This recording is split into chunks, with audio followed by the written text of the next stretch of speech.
I'm jealous. I'm very jealous of the BDM member who contacted the pinballdudes.net and has convinced his wife to allow him to rent different pinball machines in his man room. Okay, That's you badass. want to do that at your house? Yeah. I want that. Your house is cooler for everybody and every guest you have come in if you have a cool pinball machine. Everybody has a bar. And then it constantly gets rotated out. Correct. Like, that is BDM status. Everybody has a bar. Everybody has a flat screen TV. You've heard Tom talk about how cheap flat screens are. That's nothing. I'm not impressed at all. Not at all. But a pinball machine? You got me. Because they hold their value. Have you seen the Pokemon one? I don't think we're going to get one of those, but I know Andrew said that's a brand new big deal. He's going to talk about it next week. I'm telling you, this Pokemon pinball machine may end up changing pinball. But anyway, we're here to tell you about the Pinball Dudes. If you're interested in what this BDM is doing, if you want to do the same thing by renting pinball machines, or even just maybe you want to buy one. Maybe you have one right now you want to sell and get a new one. Thepinballdudes.net, they're the guys. Yep, here's his number, 321-591-1062. Call or text Andrew. He offers free delivery anywhere in Florida. If you're a Tom and Dan listener, so just call him, text him, ask him about renting one for your business or your home. He knows all about pinball. He comes, sets them up, yep. And then you have a new one every quarter. He delivers them, he waxes them, he cleans them, he services them, he installs them where you want them, he moves them around all by himself. He's a wealth of knowledge about pinball machines. He'll tell you about the crazy ones. Did you see the Dolly Parton pinball machine he put up there? Yeah. He's trolling me to try to get me to buy one. I know he is. He's also bringing these pinball machines out to, I know, Melbourne Farmers Market, and he's going to be there April 3rd, I believe. He's also bringing some out to our BDM event, April 11th. Indeed. So if you were at our pinball party here at the studio, well, you're in luck. We're going to have pinball. He's going to bring a couple machines out to our event, and if you're a BDM, you'll know. But he'll be out there, and he's a great guy. And if you're interested in any pinball-related machines, renting, buying, selling, he's the guy to talk to. It's thepinballdudes.net. Welcome back to A Corporate Time. On the couch, our buddy Joey Mazan's here. How you doing, Joey? I'm really good. Thank you so much for having me back. So let's talk about some theme park news. What do you got? Because I got some stories, Daniel got some stories, but I know that you always have stuff. Big one for me, and if I can throw it out there, is SeaWorld. Yes. Like there's been some sort of SeaWorld ramblings that they're having some financial problems and that they might be piecing off some land to, I guess, rectify that problem. Is that correct? Is that happening? What have you been hearing, Joey? What's so interesting is I can remember, and anybody who's a local probably remembers the good old days of SeaWorld, owned by Anheuser-Busch. You would go back to beer school. They had the Clydesdales and the Dunkin', and you would sign up for beer school, and they would teach you how to pair beer with food instead of wine, and that was the big thing. That was the heyday of SeaWorld, and I miss it. And then Anheuser-Busch sold to InBev, and I think InBev sold to some other company, and it's exchanged hands too many times. And so what's happened is, we joke at anytime Disney names a new CEO, it makes world news because it's like once every 2 to 30 years. Anytime Universal changes a new CEO, they name a road after him on property. It's amazing. SeaWorld changes CEOs. I'm pretty sure they spin a wheel and throw a dart, and whoever's in management gets to be the big shot this week. Okay. And I love SeaWorld. I'm not making fun of them. I think that Howl-O-Scream is one of the true greatest things in Orlando. When I go back to Howl-O-Scream every year, we went 22 times this year. It's amazing. I love what SeaWorld does for the environment. They save the fish and all the cool, and the bars are amazing. But it's just, half of the people get in that park for free. Teachers get in for free. First responders get in for free. Policemen get in for free. Military gets in for free. And you're saying take all that away? No, we can't take it away. Hold on, let's analyze Joey's side. I'm going to sound like such a Republican. Joey's saying he wants to take away all of the first responders. Trip to SeaWorld. I may be able to get behind this. Now I do need another drink. I'd be able to get behind this. So here is the most heartless thing I've ever heard you say. I hate that you I'm joking. I deserve it. The bus put me under it. SeaWorld and Busch Gardens, which is funny, they both have, at the root, horrible names. Right? Let me explain, right? I agree. I'm listening. And so, and it's not even their fault. How they started, they never foresaw, how long has SeaWorld been along? Just after the Magic Kingdom, actually. It opened before Universal. Okay, so they've been open for over 50 years Easily, or whatever. yep. So, and then they never foresaw like this happening, and then like them getting out of the beer game, and like or the animal rights people, and like all the bad publicity SeaWorld's got, the blackfish and stuff, and like so now they're at the point they are no longer owned by an alcohol company. Ooh. So like the Busch Gardens, an alcohol company. and then SeaWorld, they both like one's named Busch Gardens after Busch beer, the Busch family, the Busch family, and so they're out of. So the whole name is now null and void. It doesn't make sense anymore. And SeaWorld, they need to be out of the animal game because that's is bad for business at this point. The animals don't make them any money. The theme park's great, and we also been to the theme park. Great roller coasters, like and I do like the animals, but a lot of people don't. It's bad marketing. It's expensive to keep them up, take care of them and stuff. It's like a straight amusement park corporation does not want animals to take care of inside their park. No. So it's like they are sitting on a problem with the inherent idea of the whole park. Now, Busch Gardens can just change their name and be a theme park, no problem. But can they?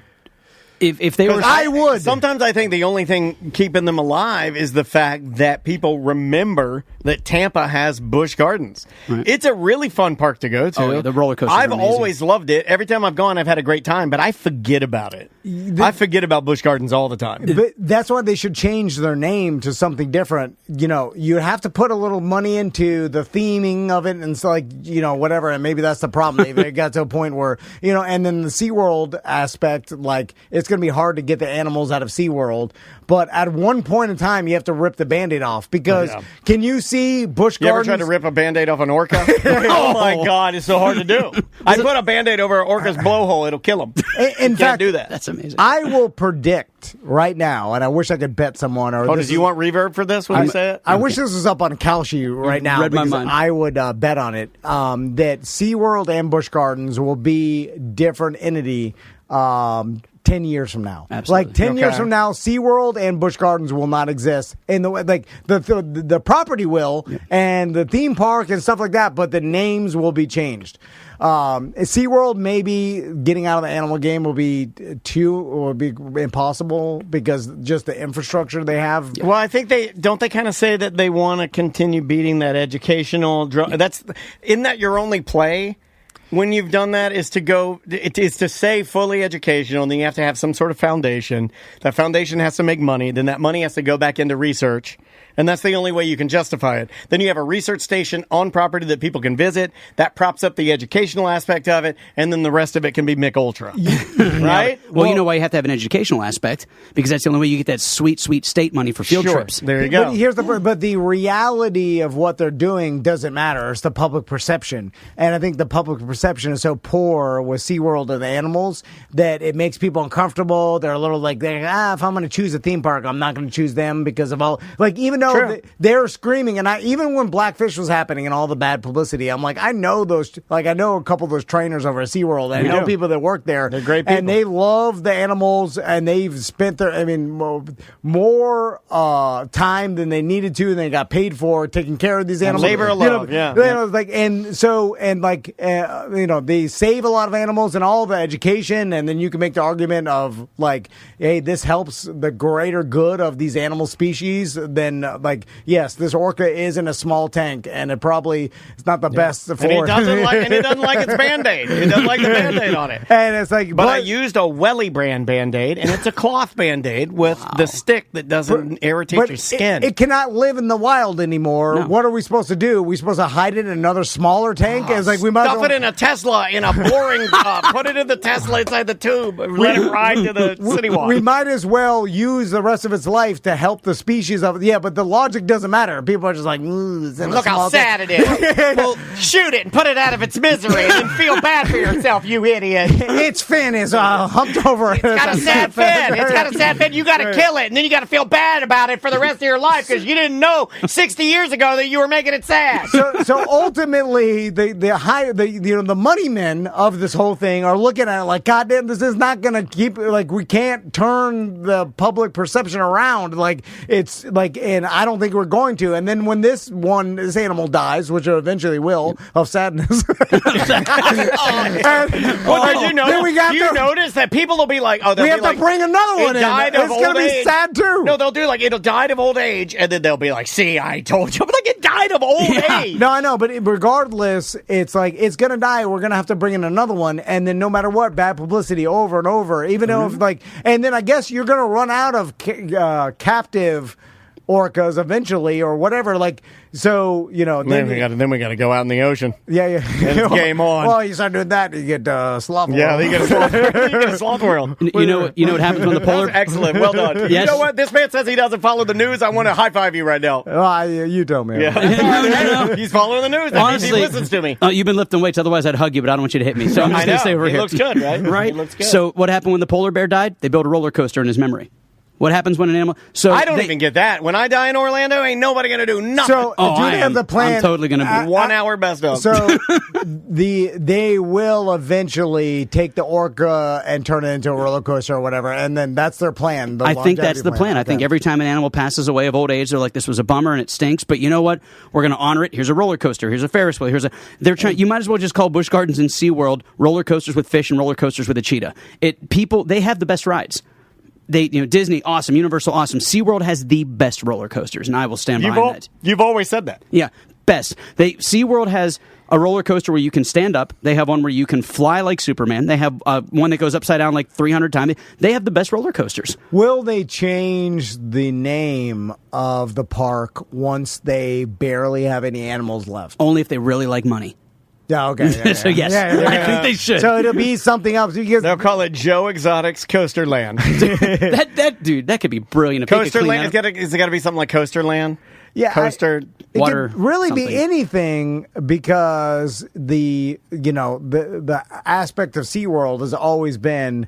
The animals first, and we're all well aware that they want to get out of that game, and so they'll have to pivot to something else. Of course. And they will. I mean, because now that Anheuser-Busch has nothing to do with it, and it's been a while since. Long time. When my gosh, yeah. When Anheuser-Busch give that up? It's been like 10 years. No, I think more. I think it's closer to like 15 or 16. Okay, all right. Yeah, it was because I remember I poured out a sad beer whenever beer school closed. I went to the park and I'm telling my buddies like, let's go to beer school. Beer school was really fun. Oh, I love beer school. It was cool, and that was at a time when that park was like I felt like it was very highly organized and run very well. And I like me some SeaWorld. Here's a quick story about time passing super fast. Is I saw that the 25th anniversary of Harry Potter. Yes. Is it the land or no? The movie came out, the first one. Oh, okay. So they're doing That's hard to believe, right? Yes, yeah.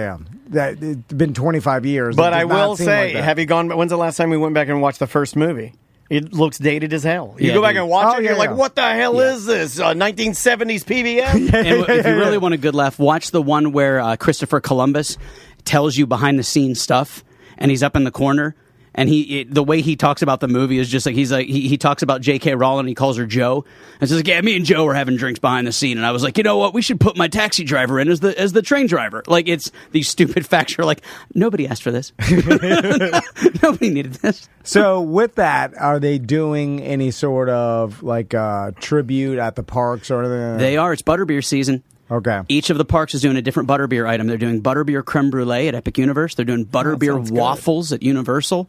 It's so good. Now, butterbeer is just a butterscotch flavored treat, right? Yeah, so if you get frozen butterbeer tends to be the favorite until that 2 weeks out of the month or out of the year when it's actually cold enough to drink. Hot butterbeer is delicious. It's like a butterscotch flavored toffee.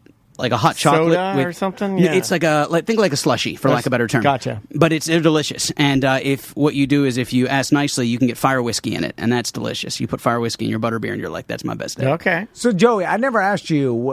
You're at the parks basically all year long, right? Every day, yes, sir. Were you at the parks when that huge freeze came through on Saturday, and it was like in the 20s for a long time in that night, and like 30s basically all day? It's so what I love about Universal Studios is how much they love their annual pass holders. And right when you walk into Universal and you hang a right, you know where that Brown Derby hat shop is? Mm-hmm. That is an annual pass holder and team member store where everything in there is 70% off.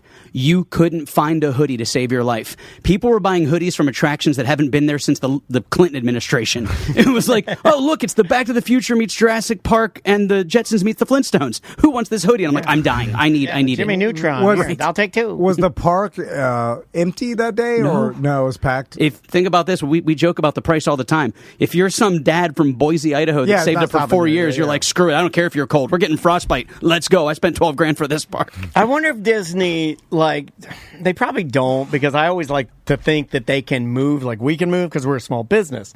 But how cool would it be if you know this freeze is coming and you're like, all right, we got to go super heavy. I need all of my best Elsas on stat. I need all of my best Elsas to show up. We're going to stage them all, and every park's going to be Elsa crazy, and we're going Frozen Winter Wonderland. She's going to be making double the appearances she normally does, and we're going to put her everywhere. That is brilliant. Because that'd be good, right? Yep. But they're so big that they can't do that because those people, they've been on the schedule for months. Yeah. But how cool would that be, right? Yeah. It would be cool. Oh, like yeah. You go there, it's Frozen. Next thing you know, you got Olaf walking around. It adds to it a little bit. Yeah, it's brilliant. But like you said, Disney has 80,000 employees.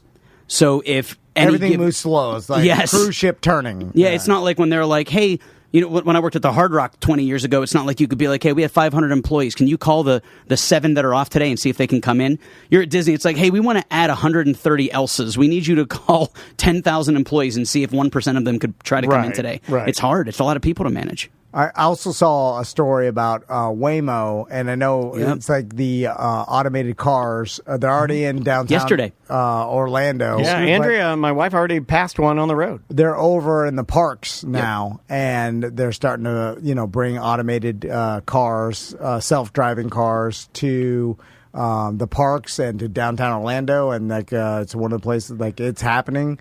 Will you take your family and jump in one just for fun? I would. Yeah. I would definitely do. Like, I would seek one out just to do it, just to try. You know more about it than anybody else. You drive. It doesn't scare me, maybe. Of course. It doesn't. No, it doesn't concern me at all. Like, I've been in so many of them. I'm just like, just like, especially mine. Like, I have driven, I think as of the last update. But you've never driven in a car with the driverless car? No. Yeah. I've never been in a driverless car. Now, you don't have to pay attention if there's a driverless car. So if I sit in the passenger seat and I crack a White Claw and I just start texting, I'm good, right? Yes. Yeah, you are. That's awesome. You are good. Why doesn't everybody do that? Legally, I think it's still open container and you can get a ticket, but the cop's not pulling over a Waymo car. What if it's in a koozie that says Tom and Dan, BDM, best day ever? That's fine, but put it in a Jim Colbert koozie just in case. Just in case. I need to talk to a cop to see if they do pull over a Waymo car. I know that they've had, the police if department. you're doing something bad in there, yeah, they'll pull you over. No. Define bad. No, I'm saying, like, is it impossible for the Waymo car to break a traffic law? No. But if it does break a traffic law, do the police pull it over? And they have a number. I bet they have a number to call. And then what happens? They just call. They reset the car. And then, it's all automated. The police are already in cahoots with it. I would be willing to bet. I'm sure, like, before they go into a place, they have to talk with local law enforcement. Of course, for months. They have to test. Go over protocol of, like, what happens. Yeah. Because it's no different than a roller coaster has to run, 800 hours with nobody on it before they can ever let it. 80 hours. Yes. It's something crazy. Has to run 80 hours with no mishaps before they can open the Will the Waymo car recognize the lights being turned on and then pull over? Or will it just keep driving? I think Waymo would already be being contacted by the police. It wouldn't work like that. Yeah, okay. If you needed to stop the car, police is talking directly to Waymo. Yeah. And then some sort of hub is like, oh, this car. Mm-hmm. I'm sure there's some hub here in the city that runs it and monitors it. If you roll up to a 4-way stop sign, and does the Waymo know that if the other 3 people are elderly, just run through because they're not going to go? I don't know, but my car does. My car knows weird. It knows, it'll get up there and it'll almost roll.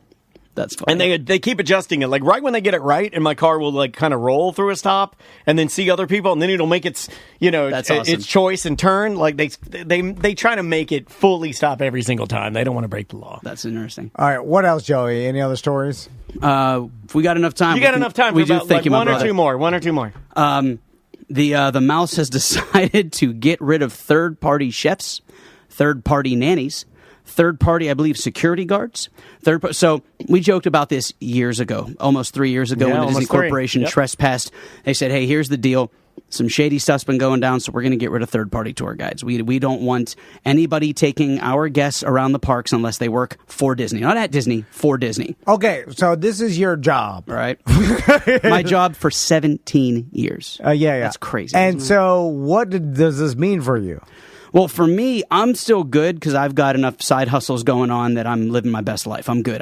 This scares the newbies that are trying to get to where I'm at. After 17 years, I've made enough contacts. I don't even need to set foot in Disney. I'm good. Well, anytime someone's going to get fired, and I'm like, well, what are you going to do? And you say, I'm living my best life. So I'm like, oh, he's going to kill himself. He knows that's my code. That's fine. He knows that's my code. If he calls me, he's like, hey, buddy. Well, that's a weird thing to say. Why aren't you more worried? You're just living your best life. Are you at Hideaway Bar? It sounds like Waylon Jennings playing in the background. Because to me, your best life would have been when you were employed. No. Fair. I'll give you that. That's a solid dig. Still employed, just not at Disney, and I'm good with that. I still give advice. I still do my YouTube channel. I still help people. Is that why you're growing the beard, to try and throw him off? Didn't work. Didn't work. Okay. I got a story about that too. Let me ask you how. So when, let's go back to how your job even works, right? Like a family hires you to take them through the theme parks because they know that it's worth the money to take a professional and then to see all the parks and get the most value out of it. Absolutely. Right? And that makes total sense, right? So they are hiring you third party, and you have your own season passes to every park. Yep. And then the family bought their own. Yep. And then you just go with them and you show them the park. The big difference is... So how the hell do they stop that? Their facial recognition software is better than the U.S. military's. It's absurd. There was a girl that you worked for a different company, and I won't use her name because she's still trying to get back into the park. She really wanted to go see her favorite band at the Food and Wine Festival. She got trespassed like a week before. So she went home, puts on a wig, puts on sunglasses, long sleeve, everything. Walk back into the park within 5 minutes. They're like, we know who you are. You're under arrest. And it's like, whoa, that escalated quickly. Oh, wow. And that's what I've always wanted to be arrested wearing a wig. Is that crazy? Then it gets all disheveled. They're falling off like an old black lady like a barbecue restaurant. I like it when the cop picks your wig off on the floor and then throws it in the back of the car. Sir, put your feet in. Put your feet in. You know when they're trying to put you in the back of the car and you won't put your feet in because you're a little drunk? Yeah. Put your feet in. Then and you're smooshing it. And then I'm like, you're hurting me. You're hurting me. And then I throw your wig in the car. And I'm mad at you for throwing my wig. But what I love is so on the trespass paper it says you're not allowed to set foot on the 42 square miles that is Disney. So all these What's the reason for? Because they don't want you to be able to help a family because they want you to book their $970 an hour tour guides. So you're really just being trespassed for doing business on their property? Exactly. It's some business rule. That's exactly what it is because you're operating a business on their property. So so you're taking this family and they're like, hey, you. Hey, use guys. Hey. And they're like, hey, you, are you taking this family around? And you're not showing these guys all the secrets to how to write things quick, then obviously you told the family, like, hey, we got to keep this on a down low. So the family's like, no. And you tell them, like, pretend like you're special needs. And they start the whole family breaks it. They're doing it. No, but they're doing the whole thing that you can't do. You're not supposed to do. Tiny told me. Yeah. Oh, Tiny. I told Tom. I got a new one now. I'm like, tell them you're John Davidson, the Tourette's guy. And every time there's a space and when they're talking, yell the N-word. And he'll do it, too. He'll do it. So my point it's the is... A, though, not the hard on. When you're like, no, I'm not doing this, how the hell can they prove that you are? Well, because they have... So the rumor is if you go under the tunnels, they have literally like a Charlie Day board of the faces of everybody that they think is a tour guide on this wall. Charlie? Yes. Crazy Charlie and when wall? they get you, they put an X over your name. A friend of mine worked in the tunnels and was like, yeah, dude, they got your pictures everywhere. And I'm like, whatever.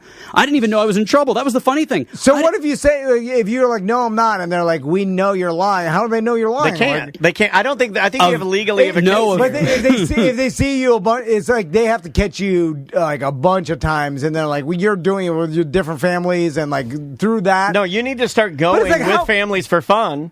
Can't. For 6 months. It's private property, so you can be trespassed on private property. Doesn't matter if you're guilty or not. I'll tell you how they got us. Tax records.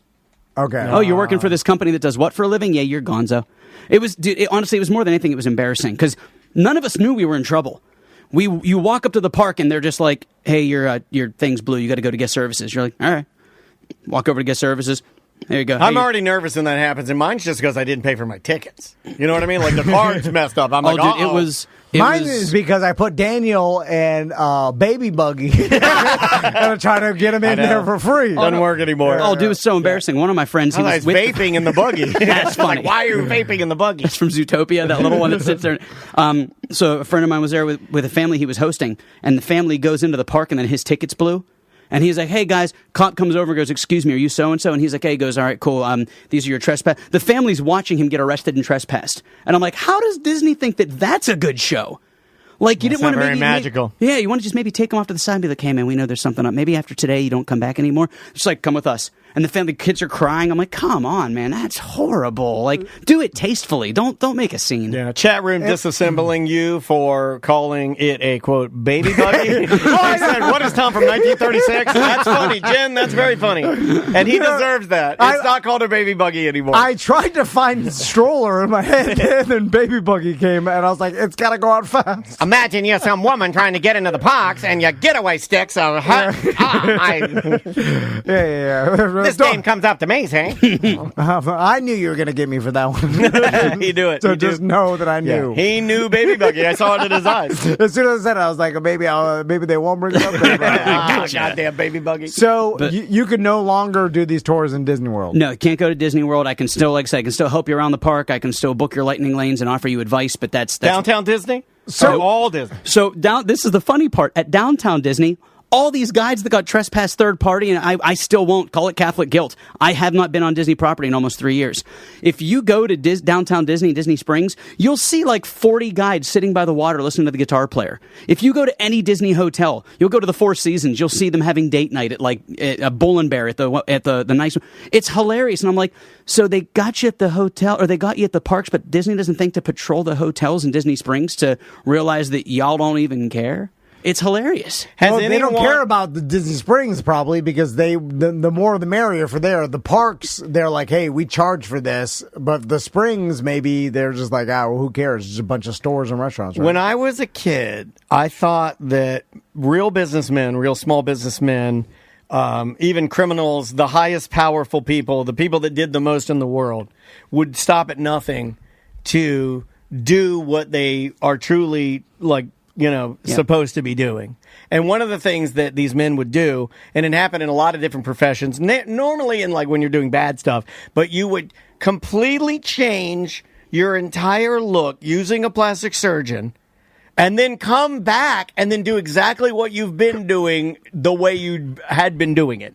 Do you remember? Right. That was like a thing in the 80s. Yeah. Like as an 80s boy, when I grew up, I grew up thinking there were thousands of men across North America that had done bad things, that all they had to do is go to a plastic surgery buddy of theirs, change how they look in order to get back into doing it. You got to burn your fingerprints, Could you do that? You got to burn your fingerprints, too, because that's how they check. Would you be willing to do that for our show as a test? We'll burn your fingerprints and okay. You cannot. I'm down. You cannot burn your fingerprints off. How do you know? Have you tried? No, that's a myth because they'll always come back. Mine, buddy. I'll make sure. I'm down. Like, so that's right. You get chopped fingers off. I saw this on a mini documentary, so it could be wrong. Ooh, I like that. But there's something, and I saw AI Neil deGrasse Tyson tell me, which I always believe. So AI Neil deGrasse Tyson told me that your fingerprints are actually underneath your skin. So even when new skin grows over, the fingerprint impressions come through. So I guess you could cut deep enough to like mutilate your finger so you have no fingerprints. But they'd still be there. It's saying, but this is confirmed. They're still underneath your skin. Yep. So so back to you, Joey. So what happens? And by the way, like this is horrible publicity for Disney, and it seems like Disney has been getting bad publicity over and over for like super high rates. And now it's like, because if I'm a Disney customer, I'm like, Well, I've been using Joey, or I've been using third-party guides for years, and I've been coming here spending $30,000 at your parks. And, more than that. And I have this relationship with the third-party guide that I like. So who are you to tell me that I can't use my friend now, Joey, to show me my family through the parks? Screw you! I'll take my business elsewhere. That's your P1 people that are spending $100,000 on your resorts and your parks to take their family vacation. Those are your BDMs. Yeah, and it's, because the average Joe, I mean, some average Joes will hire Joey, but for the most part, it's affluent families that have money that want to do this. So it's like you telling you, like, hey, family that's been coming here for years, spending $100,000, now you have to spend $110,000 using our guys that you don't even know. So it seems like, bad business practice. It is. I just asked if we could burn fingerprints in ChatGPT. It gave me the answer confirming what you said. Then it went back, thought I was burning a body, and took my whole screen down. Did you see that? Yes. Look at that. It's blank. This content cannot be shown for safety reasons. It gave me everything. It told me exactly how to burn your body and burn your fingerprints away, and then was like, oh. Then it knew it was like, oh, that's a step too far, man. That's funny. My boss said not to say that. But you nailed it. It's.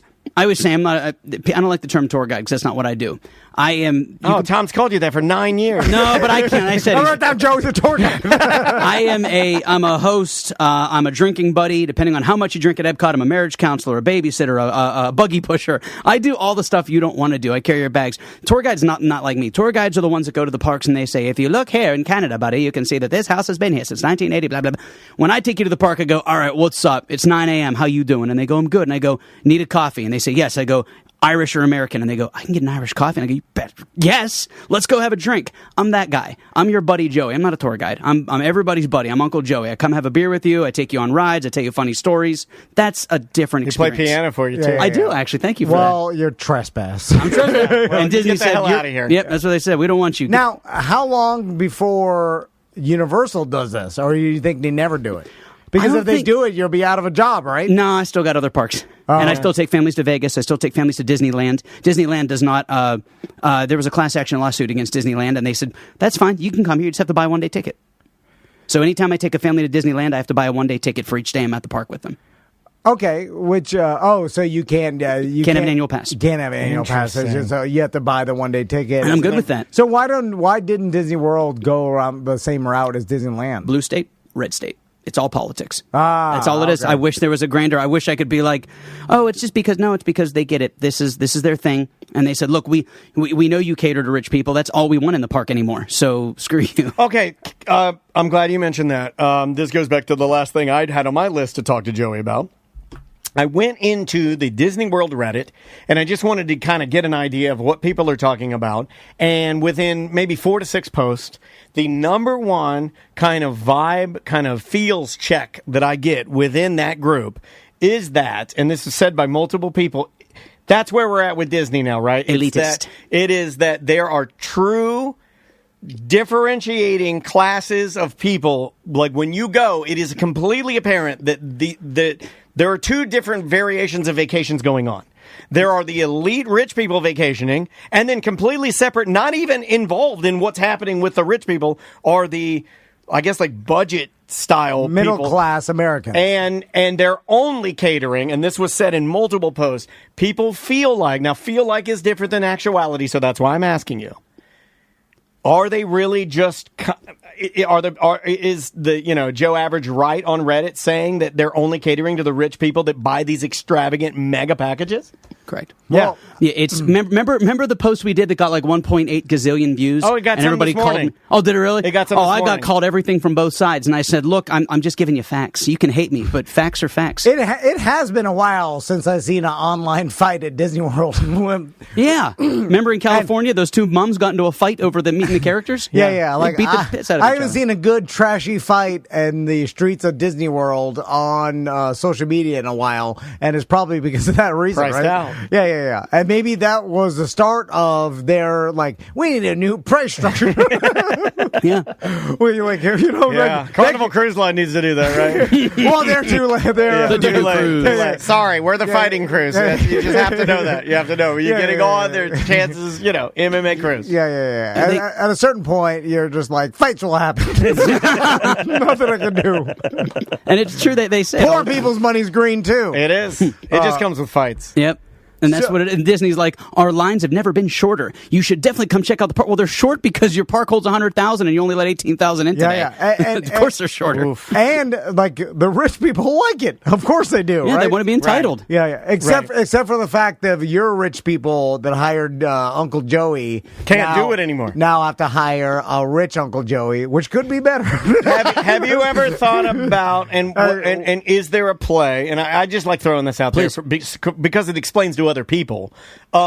Is there a play where you go to work for Disney and use all of your knowledge and you just like, hey, I'm part of you guys. I'll do it your way and still make the money. Disney does not allow third-party companies to come to them. It is the weirdest thing in the world. The guy who owned the company I worked for, he wrote them an absolutely amazing press packet about why we want to be the only third-party tour company and we're happy to do it under you just have to let us have fun the way we have fun. We want to hang with our families, eat with our families, drink with our families. If a family says is It's a Small World good, we're allowed to say it is a 13-minute animatronic puppet ride. Are you down? No, then we can skip it. Yeah. You're telling the truth. Yes. You're a normally real person. It's ages. That's what you've always told of me. Course. Like, because you go and you look at the kids, you go, you're going to be bored by this. I cannot do that to you. You're going to get corporate Uncle Joey, the tour guide, that has to toe the corporate line. Yes. And everything's good. Well, then all the tours are the same. Yeah. The real Uncle Joey, I mean, he'll do anything. He'll do your wife. He will. He'll cuckle you. He'll cuckle you in Port Orleans while you stand inside the shower. You're crying. There's a price, obviously. Do you know how hard it is to get your kids to be quiet while you're standing in the shower and they're standing? I'm like, play with your iPads on the floor. Play with your iPads on the floor. That's not. Mommy's fine. She's doing her breathing exercise. It took me forever to find a spoon with Mickey ears. Are you kidding me? She's doing what's the thing? She's doing the mindful. She's doing the mindful app. But that's what I want when I bring my rich family. Like, I want real Uncle Joey who tells me the truth. You. Yeah. I'm filming it. And then he's like, hey, you want to do some coke with me? If you do some coke, I'll let you touch it. And Tom's like, I don't go that far. And Joey's like, oh. But it's like, just kidding. And then you're telling me, like, this is good, skip this. Kids, come out of the bathroom. Joey's taking us for ice cream.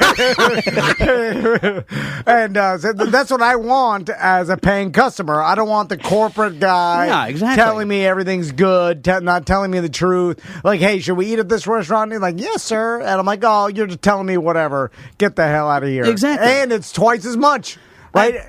Sorry about that. I mean to cut you off. You hit a nerve with me. You nailed it. I had one family. I got so excited. The kid just says, I want a dessert. And I looked at the mom and dad, said, you guys willing to travel? And they said, how far? I said, we got to take the Skyliner. Took the Skyliner to the Riviera, took them up to the coffee shop and got them those gorgeous little profiteroles of the hazelnut filled. They're like, we didn't even know this hotel was here. And I'm like, right, because Disney's not going to take you here because they want to keep you in the parks where cheeseburgers are $85. Yeah. I'm going to take you where I can get you a $12 dessert that'll blow your mind. You're giving better customer service. Thank you. So interesting. I guess they're just banking on the fact that, like, some people will be mad at first, but eventually over the next 10 years, we'll get all the money and then this will fade away. And, like, the fact that we used to allow outside tour guides will be a thing of the past. And, that's what they're banking on. But, they got to be worried a little bit because Universal's on the heels of... You're taking the words out of my mouth. What do you do? They're building the tunnel and, like, now Universal's offer a better experience for rich people and their kids have just the same fun. It's literally love it or hate it. They've hitched their wagon to something that people are going to talk about. Like, we're talking about boring, the whole chat room lighting. Okay, so Universal's going to be in the headlines.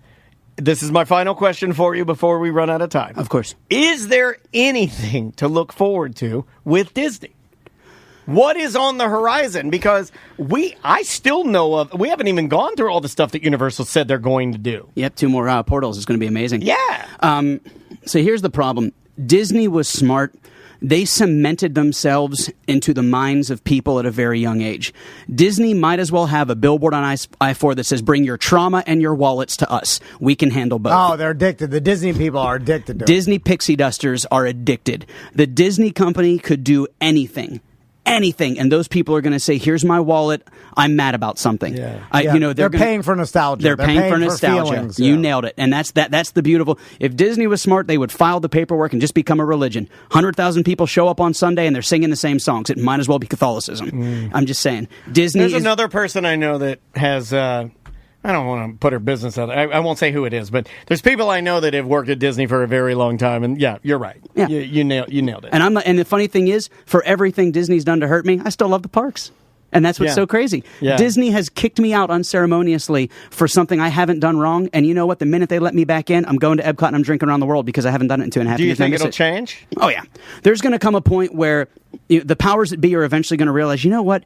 Maybe this wasn't necessary. Maybe the reason why we got 300 less annual pass sales last year, maybe the reason why all the other theme parks are doing better is because they're kind of nice and loving and letting everybody in. Maybe if we pull our foots out of our selves, maybe we can realize that they weren't doing anything wrong. You know, they trespassed a guy who used to, every year he would have a family, like we talked about before. They would come back and they would stay at the Grand Floridian, and he would go into their suite and cook them this gorgeous 7-course meal every year on Hanukkah. And they show up at the door, knock on the door, and they say, "Hey, you're a third-party chef." He's like, "And I have been for 20 years. They said, "Cool, here's your trespass papers, get walking."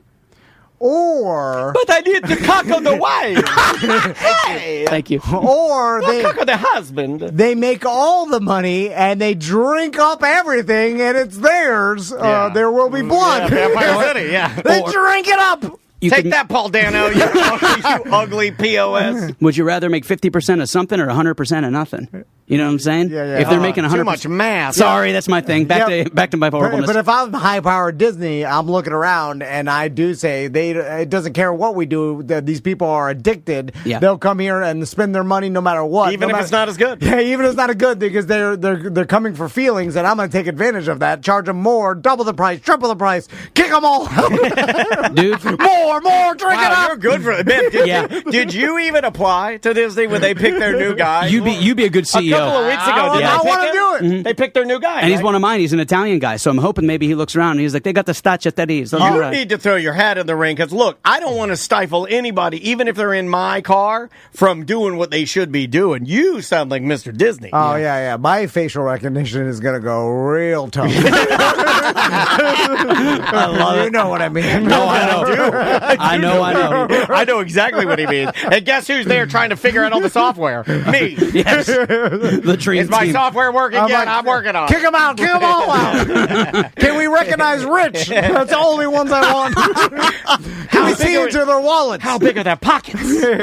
Use AI to track back their purchases for their entire life. I bet they can do that. I bet bet you they can use AI camera technology to look at your pants and see how much stuff's in your pockets. Or just go through your social media, find out this guy owns a boat, everything, and just does the calculations, like push him this way towards the money. They get the metal detector as they're walking through. They pick up the Amex Black card. They're like, that thing can spend as much as he wants. He can buy this park. Christine's saying when she goes to Disney in her Mando kit for photos, there are strict rules where she cannot let guests take photos with her at all. Correct. And she must keep her helmet off between photos. That is so dumb because they can ask her to leave. I'll bet.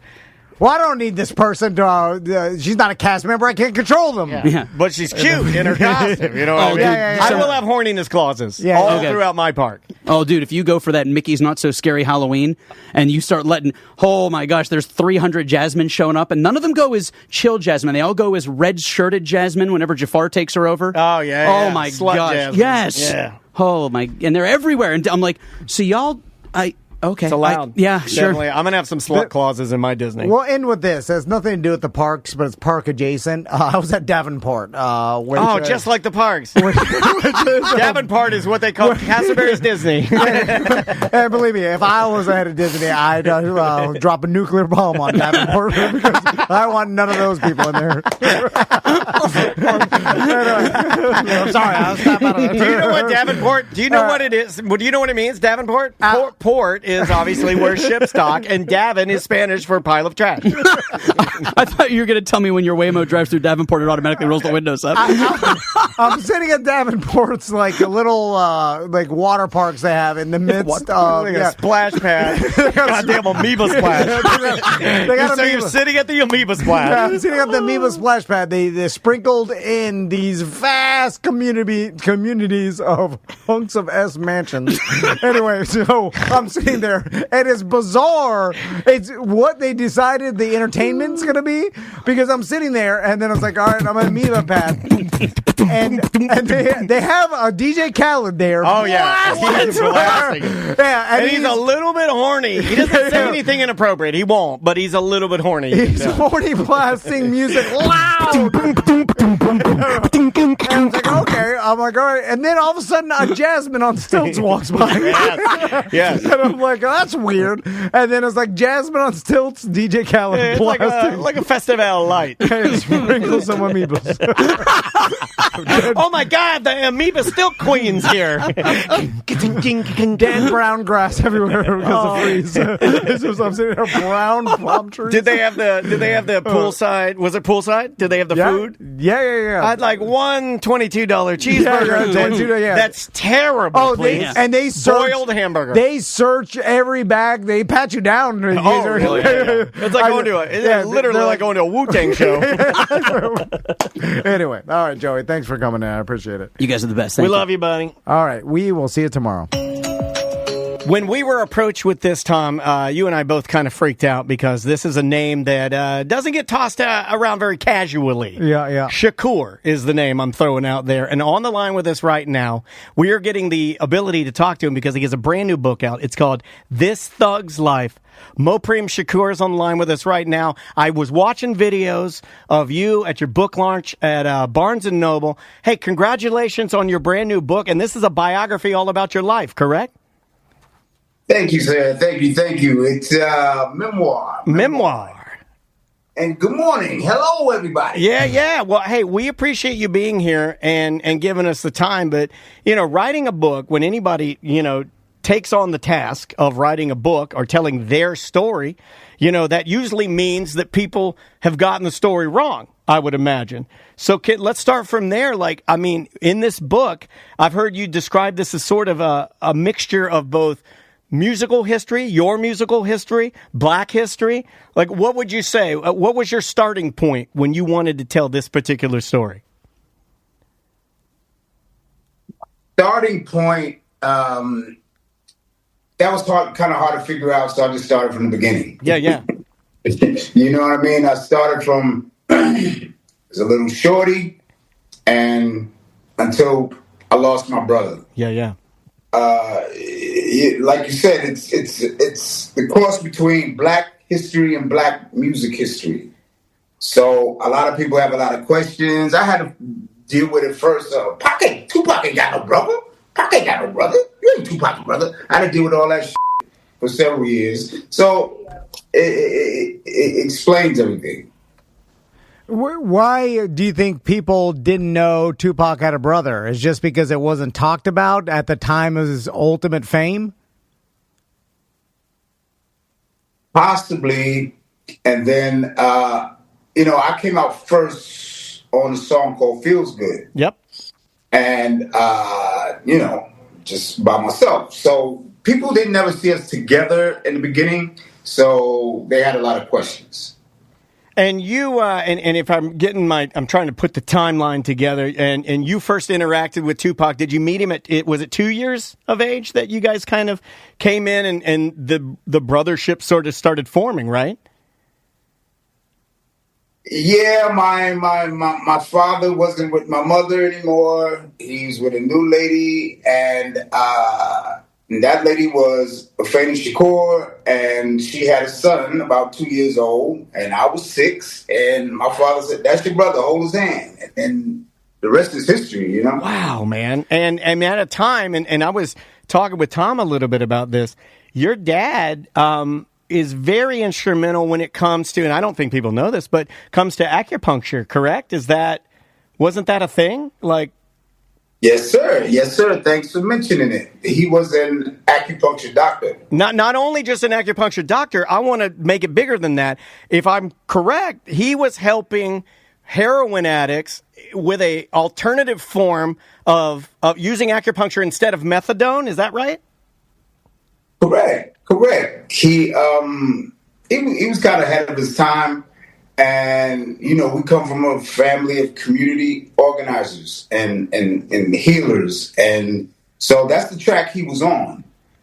But it was illegal in New York at the time. Those little needles, they were illegal in New York at the time. So he went to Montreal to learn, then he went to China to learn, and then he brought it back and helped out at Lincoln Detox. Wow. Hospital back in the 70s until they shut it down. Yeah, and that's the most impressive part when I was reading this is that your dad was doing that until they decided to not do it any longer. He was still a part of it, still trying to help people. So and this is so cool. I've never heard it kind of phrased like this, but it's almost like your dad was like a healer or a shaman or like kind of like more of an older style. I don't know, like a new a medicine person. Yeah, exactly. Exactly. He had he was learning a lot of Asian techniques and medicines and seeing how we can use them in the community. He got that from the barefoot doctors in China. Wow. Each one teach one. Teach each other how to heal each other. Sure. And methadone at the time was being backed by the Rockefellers. And that there was a financial aspect to that. Sure. So my father became a problem to them. Right. Yeah, he's cutting into the money. Yeah, and when you cut into the money, you're a problem for sure. Mopri, you know what I'm saying? Yeah, Mopri, I'm curious to when growing up with Tupac and his rise to fame. Tell us about what that was like being around that at the time. Well, growing up, I had no idea he would grow to be the man he became. I could always tell he was a little extra passionate, extra, emotional. He had some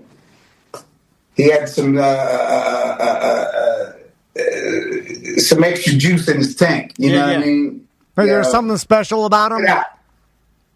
Huh? Like there was something special about him. Yeah, but I didn't know what. Okay. Until the birth of hip hop. And at that time we weren't together. My father was underground on the FBI's 10 most wanted list. And so the families, for safety reasons, we didn't have a lot of contact. But I knew he had to be doing music. He had to be. It was the thing. Growing up in New York, that's what was happening amongst the youth. So I always wondered, and sure enough, it just actually happened. And it was a charmed time in our lives. I was first to be blessed to make it in the game. Was on a hit record. And my baby brother was right behind me. So when he got on, I just continued to push him, Is it true that were you first heard in a Tony song? Is that just internet BS? Is that true? That's true. That was my first professional record. Feels good. Feels good. Yeah. A classic. It's a classic. Oh, come on, man. That's still, I mean, that's a good ass song. And that would have been the first time that you heard Mopri. Mopri, was your brother aware of the marketing behind his image and what he wanted to put out there? Was there any discussion with you about that? And like, hey, this is what will be the most popular? Or was he just doing what he naturally did himself? Or did he think about like, this will be better for my success and the marketing of my image? He will be trying to do what came. Pac was a genuine dude. Everything came from his heart. Everything was true. And then, the label will want him to do a photo shoot. And then he come back. He's like, "No, you see what they got me in? You see how they got me looking? This ain't same. You know, you would have those as far as marketing goes. Yeah, that's what I wanted to ask you about, is because, like, you know, there's big business behind, you know, it was a different time. So it's kind of like you get under a label and you know, like big money behind this and, you know, the distribution of CDs at the time.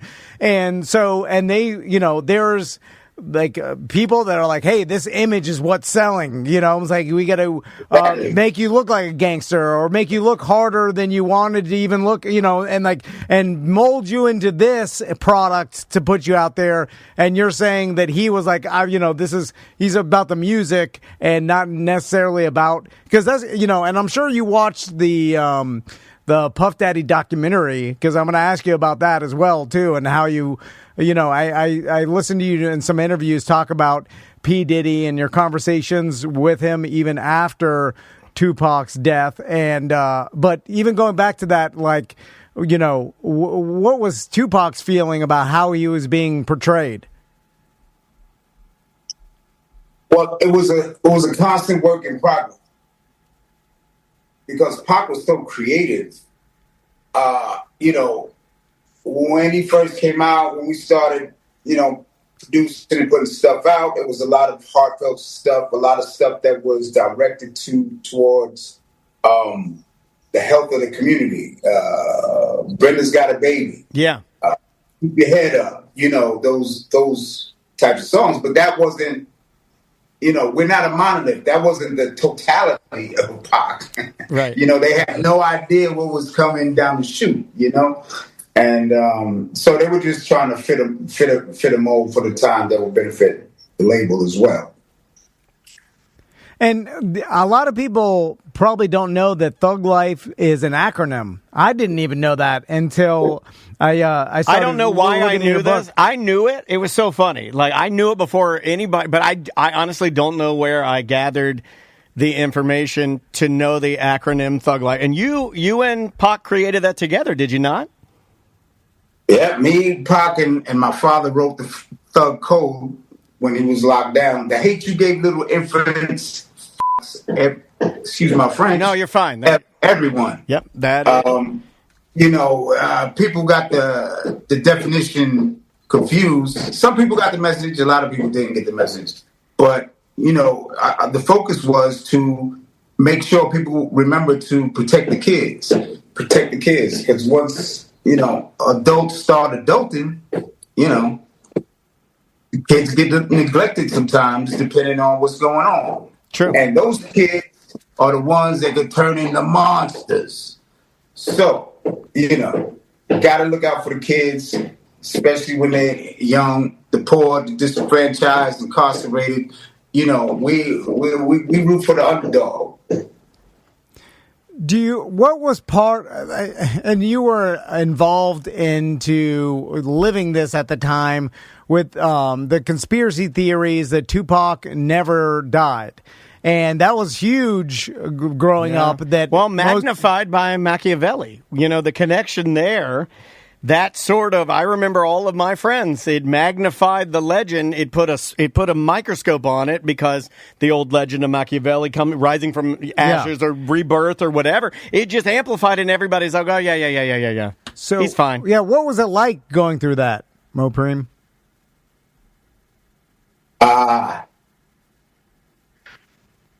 Pac knew he was a legend. Pac knew he was a legend before he passed. And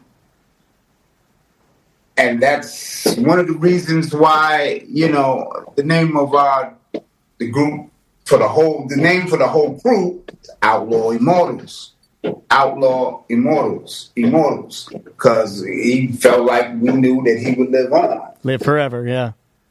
You know, Pac wanted to be the king of the game.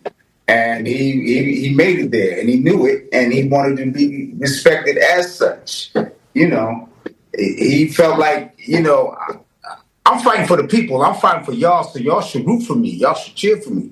Y'all shouldn't, you know, discourage me. You know, build me up, and I'll build up the hood, because I'm on top. Let's do it. Let's get it. Yeah. You know, together. You know, but everybody don't think that way. That's true. It's hard to get a lot of people to be on the same page about things, and constantly writing too, right? Like I've seen other interviews with you where you're talking about like when we hear the term Tupac was constantly writing, it's very difficult. Like, we don't know. Can you kind of peek behind the curtain, give us a peek behind the curtain a little bit? Like, was he truly with a notebook in his pocket at all times, just jotting down rhymes at all hours of minutes of the day? Is that really how it worked? Pac was a reader and a writer. A reader and a writer. He was quite prolific because he also actually wrote poems. He used to actually write poems, no music, a poem. Him and Layla Steinberg used to hold classes up in the Bay Area that him and Ray Love used to attend and just practice writing poetry. So when it comes to rap, it kind of goes hand in hand, you know. For sure. But Pac would be on the plane. If he's on the plane, most times he was reading. He was on the ground, he was writing. You know. So in the book, to get back to it, and again, I was just on Amazon. Very easy for you to get your copy of the book as well if you want to. Very, very easy. Very, very easy. Yeah, scoop it up. And there's an audio version as well that's read by Mopreme, so that you might want to get that. I'm pretty into the audiobooks myself. You can get it right from his mouth. Speaking sort of that, do you think you will ever get, not to jump to the, kind of the end of this, do you ever think that you and your family will get the closure that you think you deserve on this? Are we any step closer to you guys being able to get an answer that will maybe satisfy anything? Or are we still just as confused as we were the moment we lost Tupac? I'm a positive person. And the frequent answer that I give is that we gonna see. Yeah, we gonna see. Yeah. Because we didn't even know we would be at this point 30 years later. Right. You know, my dear stepmother, Fanny Shakur, she pursued a wrongful death suit, was unsuccessful, and she was still pursuing justice for Pac until she passed. So we're going to continue that, being that a door is open, and maybe we will now. Yeah. I mean, there's been recent developments, even in upwards of the last year, where things have changed and details have been unearthed. And so I think we all would hope that, even the millions of fans across the world that still listen to and are touched by your music, Tupac's music, the music you guys made together. I didn't know you were rapping with Big Psych. Had I known that, I was like, what? I love Big Psych. But it's cool. It's cool. Thug like baby. Yeah, man. That was. I mean, I'm 49, so growing up, I mean, you guys are all the CDs I wasn't supposed to have, and I bought all of them. Yeah, man. Thank you so much. God bless you, bro. Which city you guys We're in Orlando. We're in Orlando, Florida. You ever Orlando? Come on. Shout out to Orlando, all your peeps out there in Orlando, and all the fans and loved ones we got out there in Florida. They're because here. the fans is what got us on this path to justice. For sure. It's the fans that wanted to know. It's the fans that had the questions. And it's the fans that supported the documentaries, all the stuff that I've been a part of, searching for answers. And so shout out to them. Shout out to Orlando. Appreciate that, man. Mopreme, one last question for you. If Tupac never died, where do you think his career would be right now? Wow. Do you think he just always continues to make music? Do you think the internet has social media and they gets into that, or would he hate AI music and just go poems then? Would he say no, I'm just doing poems? What's that song y'all remember back in the 70s? Ain't nothing like the real thing, baby. Yeah. Ain't nothing like the real thing. And the type of artist Pac was, he liked to express himself. That form of expression, I don't think he would ever stop, but I think he would do a whole lot more things. Yeah, he's just an artist at heart, so he's just always going to be producing art. It's sort of a sad question in a weird way because so creative and a true artist. It's funny, a lot of rappers come up, but Tupac's one of the only rappers. Think about this question. Name another rapper that comes up. Now, they're there, but they're normally younger. But Pac was one of the first true artist rappers that I ever... people would tell me, like, no, he's not a rapper. He can act. He can write poetry. He can, he can got it all. pretty much do anything he wants to do because he's a true artist. You know, Tyler, the Creator, another true artist. They're out there, but they're very rare. Pac was a true artist. The acting is what really blew me away. I'm like, good God. This guy can do it.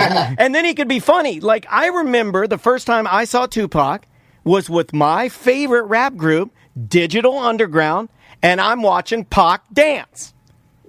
Yeah. And around a pool, I think. I don't know what video it was. It might have been Round and Round or something. I don't know. But it was one of those things that you're like, and people are like, no. He can really do anything. He can dance. He can act. He can sing. He could write this. He could write you poetry. What do you want? He can do it. That's not just a rapper.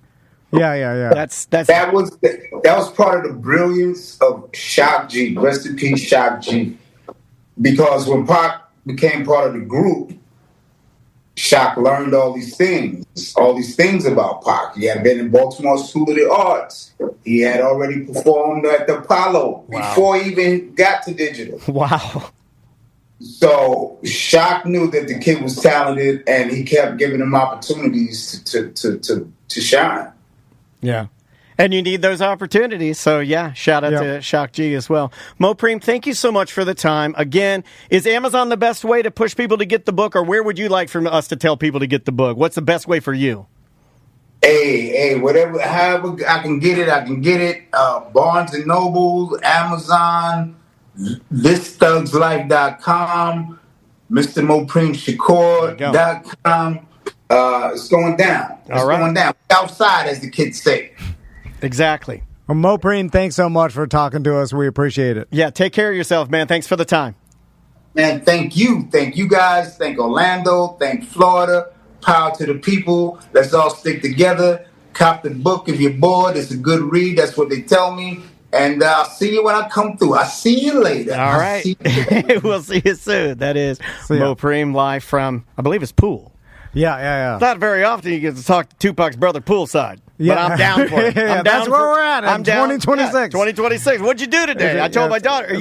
That's an interesting one. Maisie's like, because she's like her mom. So she's very polite, and she asks the right questions. When we sit down for our breakfast, which is disgusting, you would make fun of it. My daughter makes her own eggs, puts the cheese on them. She makes her own muffin cup. She comes over. She brings me a Mountain Dew. She does things for me. We sit there. She's like, what are you doing today? And I'm like, I'm interviewing Tupac's brother. And she's like, who's that? And I started telling her that it's Mopreme Shakur, Tupac's older brother, who is also a rapper who wrote a book. She had no idea what I was talking about. If you told me when I graduated high school, if a genie came, I love genies. You know the weird thing about you saying genie, though? Black people hate genies. They're scary. They're very scary. Yeah. White people love genies. Yeah, white people love genies. I always wanted a genie. And it doesn't make sense. They give her wishes. For the afterlife. First, a million wishes. I'll always do that. Anyway. I wish for unlimited wishes. Oh, would you go a million wishes or unlimited? Or is unlimited not allowed? Too much, because I want there to be a limit. Because if I ever want to die, I'm just going to start 10,000 wishes a day until I die. You know what I'm saying? Until I get to the million. How many wishes can you burn per day? I think 10,000 micro wishes. Boom, boom, You know what I would boom. do? And I do AI to do this. Okay, follow me with this. Snake eating its own tail. Okay. You know how you need prompts for AI? Yeah. I have AI write the prompts for AI. Okay. You see what I'm doing? Yeah. I'm not even in the equation. Yeah. It's just doing 1,000 micro wishes a day. So what you do for your wishes is you just go, Genie, when the genie's like, what do you want for your next wish? That's my genie voice. Don't yell at me. And I'm like, I want you to do 1,000 micro wishes. Don't care what they are. Poof. And then they're done. And then I'm like, do another 1,000. Poof.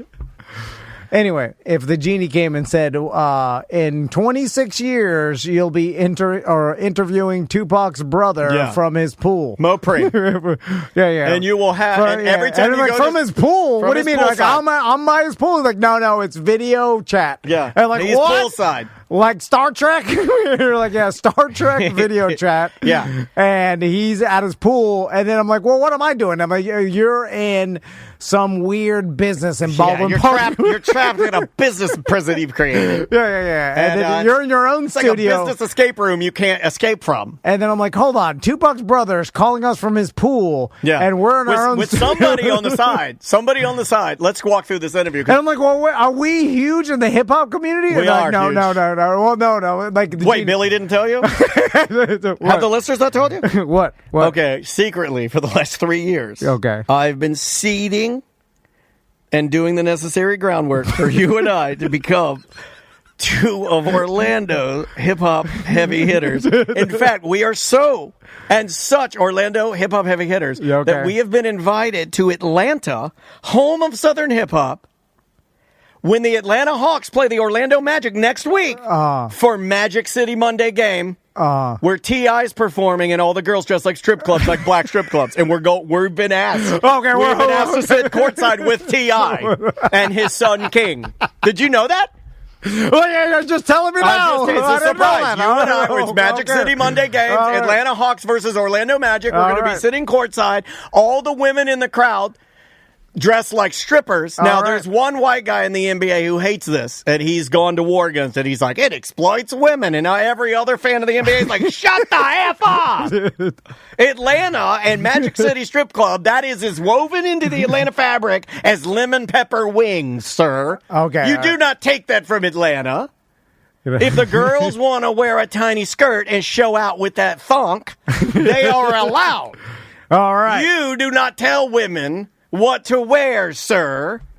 I knew one day. That's actually a real story about the NBA player that doesn't want. It's the Orlando Magic playing the Atlanta Heat, and they do this thing called Magic. It's a tribute to Magic City. They're going to have lemon pepper wings. T.I. is going to be playing the halftime show. It's a whole thing. Okay. And this nerd is raising his hand saying, this exploits women. These women, have you seen these women? They're commanding the night. It's their night. Yeah. Oh, the only reason I want to go is because I want to see those big, beautiful black badongs. That's the only reason to go. The Orlando Magic not playing that well. God, I knew I'd be a hip-hop influencer one day. I told you it would be. Is it your dream? I'm going to go tell my sons. Where does it... I mean, your son's a breakdancer. This is going to move the needle a little bit, I feel like, right? I think he quit. I'll have to ask him when I see him. All right. Let's get out of here. We will see you tomorrow. Welcome to Corporate Time with Tom and Dan. I'm Tom. I am Dan. We're live on Twitch and YouTube. Come on over and hang out. Our YouTube channel is growing. It's great. We got all kinds of great edited videos of the show to catch you up to speed. If you want to watch the live stream of the show every Monday through Friday, we go live right around 10 a.m. You can join us, jump in the chat room, and kind of put us on to... We'll work with you. That's a new thing now. And... this is an actual thing online, and there is actual real science behind this, but they have done studies that if you put us in your top right-hand corner of your desk, of your desktop, rather, on your computer, and just kind of have us working along with you in the background, you will be more productive. If you do that with your wife in the room, like if you're able to work on your laptop with your wife in the room, having her in the room for certain people can amplify your productivity just because there's another human in the room. Really? It's an age-old, like, kind of woven inside hunter-gatherer. Well, no, it's almost like a tribal thing. Like we're doing. Like you work harder with other people. Yeah, indeed, that is actually. I just listened to a thing this morning about that. That is actual science. So I would. Is that why Gary Vaynerchuk keeps his offices all open? Maybe so. There you go. I'm about it. I used to watch Gary when he was the wine guy and didn't have hair. I'm a V fan. Yeah. You like the V? You like Gary V? You like the V? Well, I'm like... He loves the V, but he loves Gary V. Every time he says something, I'm like, oh, what do you know? Yeah. And lately, he's been less businessy and more like... Yeah, he's all inspiring. Man. He's been like, hey, man, do you. Yeah. And only you. You're good enough, bro. And I'm like, what happened to Make the money. What happened to take all the money, Gary? What are we doing here now? The message is changing. Also, I don't know what that means. What the hell? Tell me what to do. I don't even know who I am. This self-work. Tell me what to do to get rich. Did you introduce our guest? Sorry, Joe from Fairville Megastore is here. How you doing, Joe? Oh my God! I threw my cane at you. I'm so used to it. I'm sorry. I didn't mean to. Fairville, one of the sponsors of our BDM Appreciation Week, which is coming up. Our $5 BDM shirts are on the website right now. Yeah, go snag them. You could order them. And I'll get you one. Thanks. And then our actual BDM Appreciation event is April 11th. All BDMs will get the invite. They already have, but we'll continually send it out. And even up until day before, you could sign up to become a BDM and then just email us, and then we will send you the information for the party. Yep. And Fairvilla will be out there, and you'll be getting some gifts from Fairvilla if you ordered a $5 shirt. Indeed. So thank you very much, Joe, for sponsoring the BDM Appreciation event. Thank you, guys, and thanks to Fairville Megastore. So, Joe, what's been going on? I know Valentine's Day is your Black Friday at Fairville, right? Yeah, so we've been taking a little time to vacation, kind of get our head back, right, the whole team. But I just want to say thank you because, honest to God, yet again, Orlando just showed up. Red was the most phenomenal Fairville event that I've had the opportunity to participate in, and I think my team would second that. We broke records. We had maybe fire code, but we're not talking about impressive photos from people that I've seen going out. There was a lot of folks. It was amazing. And more than that, they were on brand. They listened to the directions and they executed the idea. Yeah. Our VIP was spectacular. I want to give mad props to Winter Park Distillery and Tony Wiggins Cigar Company. They came out just for the love and fun to serve whiskey and cigars, and it was just a spectacular event. We had a really good time in the red room. So the VIP structure. Tom has a red room of pain. Yeah. You know we introduced that you guys will love? You and Penn Jillette both have a red room of pain. Well, and therein lies the branding, so you're on point. Yeah. But two things we introduced that were super cool. One of them was the Temptation Tent. This is something everybody's talking about because it was... You were blindfolded before you went inside. What? You had earphones, noise-canceling earphones that went on you, and some blessed human touched you. That sounds like when we kidnapped Maduro. And then you were in this dark space where all you could do was feel around you and listen to the sounds, and the line for that never went down. It was spectacular. So it's like a sensory kind of... It was absolutely a sensory what's in there? Yeah. What am I can't tell you. We'll come back out with it. But it's in my hand in a bowl of spaghetti. Like, it's worms. And I was like, but worms, when you think about we looked for textures, right? So there was rose petals and metal. I mean, it was all kinds of fun, fabulous things up there. But the second thing was the confession tent, and I want to give it out to Orlando because again, you walked in, and it had this amazing. It was the confessional, and you walked in. I killed my grandma. All right, we did. Too far. Luckily, nobody did that. No, they told us about it anyway. But they pushed did her down the stairs. Some of their really fun fantasies on these red Post-it notes, and you could go in and read them, let alone write your own. And it was completely anonymous. So if you go to fairvilla.com, some of them are actually listed on there. Whoa, that's fun. That's naughty. I like that. Yeah, it was good. Did you see? Someone wrote a book on this, by the way, where the Post Secret book? Yeah, they published a book of 20 years ago, Grandpa. Okay, well, I just made my wife got it. I'm like, what the hell is this? So someone wrote basically their own secrets or their kinks or anything they wanted. I think in the book you're talking about, they put out a call for people to share some secrets, and people would overshare almost, and that's kind of what you were doing, a smaller version of that here, right? Mm-hmm. Did you see any crazy ones? I mean, they were good ones. Like, I'm not sure I'm in the right relationship. I want to go farther than my partner does. I've always wanted to have a threesome. Like, it was really. Well, everybody thinks that. Well, but those are all guys. Every one of those are guys. It was actually those. No. None of those. No, none of those were from. But that was the fun part. Is that they were really all kind of. the chicks were having a good time. When you put ladies alone, they will say things they might not say in public. Oh, yeah. My wife really told me that one time. My wife went away like to Applebee's one time with some of her girlfriends and came home and said they discussed my penis size.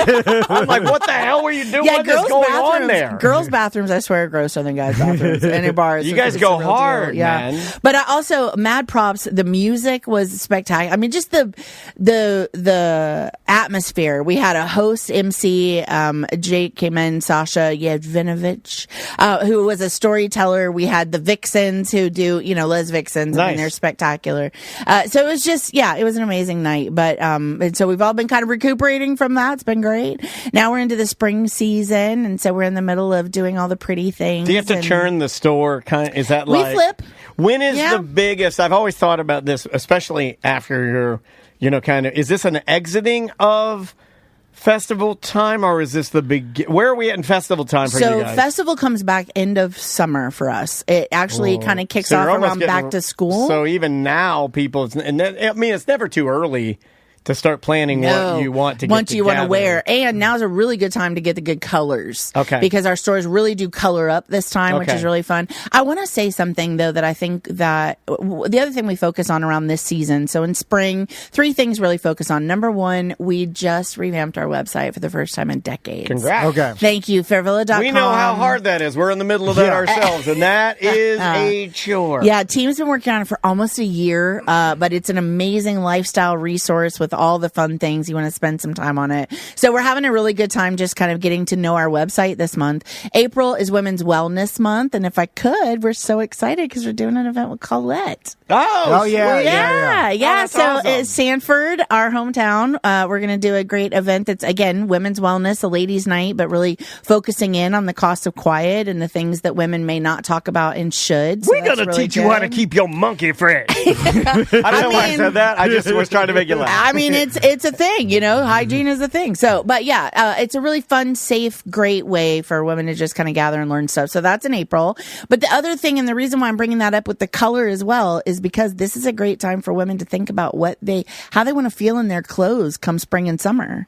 We're now ditching the sweaters and we're ditching the leggings and we're ditching the mom clothes and we're getting into our Florida funness. What do you want to look like, and how can we make your body feel confident where it is right now? I say all ladies hang it all out. I mean, there's a way to do it. But our Sanford store is a great place to play with that. But lingerie in all the places. And and I just want to say this, I'm a proud plus size mama. Our store really caters to women of all shape and size. To people of all shape and size, as you guys know. Yep. But the lingerie this spring is spectacular. It's hard. Okay, you know what? I'm glad you said that because we make so many jokes. It's very difficult for Tom and I to weigh in on the, hey, if you want to be confident and feel good in your lingerie, ladies, not really our thing, right? Yeah, but I can say it all day. But I will say there are, and all the sizes, and you guys have always done that. Yeah. I remember years and years and years and years ago, truthfully, Fairvilla would have been the only place that bigger ladies, full figure, ladies with the asses that we like, could go and well get. said. And could go and get some of the more higher end. Yeah. They're not. It's not pret-a-porter or right off the rack type stuff. Yeah. Typically doesn't cater to your full figured ladies. Yeah. Fairvilla always has tried to have an option. I want to give an ups to the industry though, because they're trying to pay attention as well.